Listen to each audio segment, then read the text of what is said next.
Hey there, thank you so much for joining us today. This is Coach Chris Wilson here in the Critical Bench Compound with my good friend, Mr. Lee Hayward. And Lee is a muscle building expert, and he's gonna help you guys out there over 40 with your pre and post workout nutrition, because let's face it, some guys just don't know what the heck they're doing, where to start, where to go, and he's going to help clear things up for you. So here we go. Okay, so this is a common question that I get asked. You know, a lot of people saying, what should you eat before you work out? What should you eat after your workout? Should you take anything during your workout? And there are some specific things that I do recommend, and there's some specific things that I don't do anymore. And I'll give you some examples. I mean, first off, if you're a guy over 40 who's probably not in the best shape physically, you know, you're trying to build some muscle, lose that gut, and get yourself back in shape, you really don't need to fuel your workouts. You have enough fuel right here, right, to fuel that workout. You don't need to be putting anything in your system in terms of, like, you know, carbohydrates and sports drinks and all that. You know, you see guys like chugging down these Gatorades and Powerades and whatever aids. Pre-workout sugar and chemicals. Yeah. So I mean, if you're loading up with sugar before your workout, that's actually blunting your body's ability to tap into burning your stored body fat.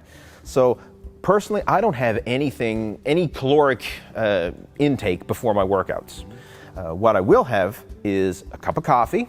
I like that caffeine pick-me-up, and I find that the coffee is almost like a natural pre-workout. Yes. You know, it gives you that energy boost, helps to curb your appetite, and also helps to aid with fat burning. So it's a great thing to have before a workout, just a regular cup of black coffee. Another thing that I have, Chris, and this is something that a lot of people probably don't do, but it's critical, is electrolytes.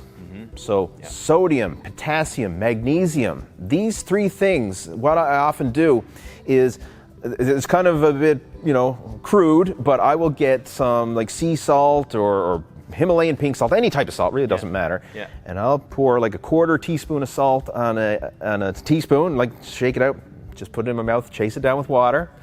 I'll also do the same with potassium, and what I use for potassium is cream of tartar. Yes, I've heard this. Cream of tartar. You can get it in the baking section at any grocery store or place like that, but it's basically pure potassium. So I'll do the same thing, shake out a quarter teaspoon of cream of tartar, chase it down with water. It doesn't taste pleasant, but you're not doing this for the taste, right? And I'll also have a magnesium tablet. Like, you can buy the magnesium supplements. Any supplement store will carry them, you know, at the drugstore as well. And I'll have that. So sodium, magnesium, potassium, you got that in your system before you go to the gym. That's going to help to prevent muscle cramps, and it'll actually give you a better muscle contraction while you're training. And I mean, if you're sweating a lot, like here we are in Florida, it's hot. I'm from up north in Canada, so I mean, it's not as hot right now. We're freezing our ass off, right? But I mean, down here I'm sweating a lot more, so I make sure to consume that sodium and potassium. And you notice too, when you sweat down here, and I've noticed it just in the last few days, when I sweat, I leave white marks on my shirt. I do too. What do you think that is? That's salt, and I mean, that's basically your electrolytes coming out of your skin. So yes. That's why you want to put that stuff back in your system with water. Yeah. You know, a lot of people think that sodium and salt is bad. It's a very misunderstood topic. Yes. I mean, if you're sedentary, you're not drinking a lot of water. Like, you think of a senior citizen, right? They're not exercising, they're not drinking a lot of water. If they were to consume a high sodium diet, their body has no way to get rid of it. Correct. If you're active, you're sweating, you're drinking water, your body's going to use what it needs and then flush out the rest. Whether it's flushing out through your skin in the way of sweat, or you'll flush it out in the toilet when you go to pee if you're drinking a lot of water. That's so right. I'd rather err on the side of more electrolytes in terms of sodium, potassium, and stuff like that, rather than trying to cut it out like a lot of people do. What's your take on branched chain amino acids? BCAAs. Okay. This is kind of a two-sided coin. If you're a hard training athlete, I think BCAAs or EAAs, essential amino acids, can be helpful. You know, you can take it during your workout or before your workout, and that will help to prevent muscle breakdown. It'll help to actually spare glycogen so that you can train harder, train longer. So from a hard training athlete, hard training bodybuilder, powerlifter, it can be beneficial. For the average Joe, you really don't need it. I mean, if you're getting adequate protein from your diet, you know, that 1 gram of protein per pound of lean body weight, you know, I know it's old as dirt, that recommendation, but it's a darn good one. I mean, there's a reason that recommendation has stood the test of time, because it actually works, right? If you're eating that much protein, you really don't need BCAAs or EAAs, essential amino acids, during your workout. It's not going to hurt, but, you know, it's an optional. I personally don't take it myself. A well-rounded diet. I'm hit or miss with that stuff. Sometimes I see it in the cabinet and I'll be like, yeah, sure, I'll take some today. Right.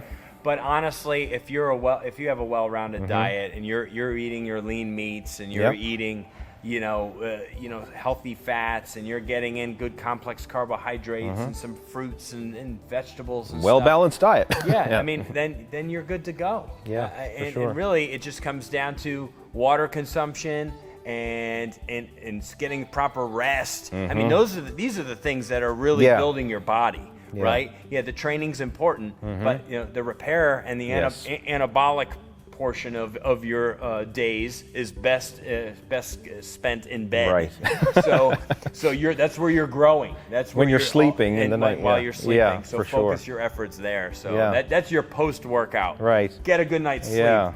Well, let's just talk about post-workout. I mean, this is one thing. I mean, you can relate to this. Back in the day when we were reading the muscle magazines, it was always about this post-workout window, right? You had to have a protein shake with 33.3 grams of protein and whatever it was, 66 grams of carbohydrates. Everything precisely. Whatever. I can't remember the numbers. I'm just shooting this off.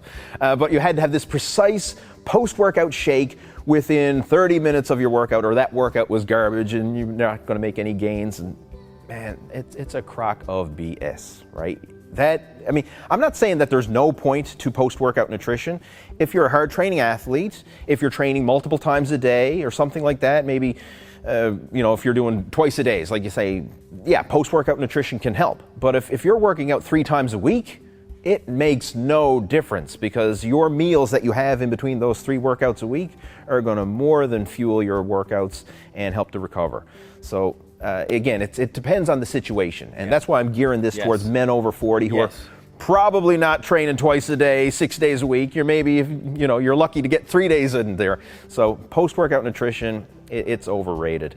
Get your 3 squares, get good sleep, hydrate well, and don't worry so much about, like, I got to eat now, I got to eat it. Just eat cleanly, cut the crap and the processed foods out, you know? Right.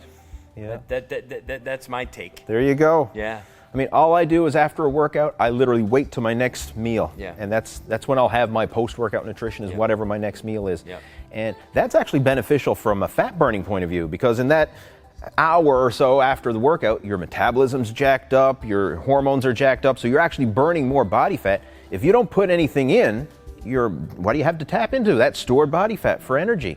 So it's actually a good fat burning strategy as well. Absolutely. So amazing tips from Mr. Lee Hayward. I hope you've enjoyed this and this has benefited you men over 40 out there, your pre, your post, and how to deal with nutrition, because a lot of people are just confused and they need to know from somebody who's an expert in the field.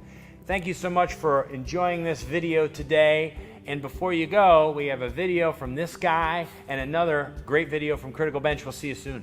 All right, take care. Over and out.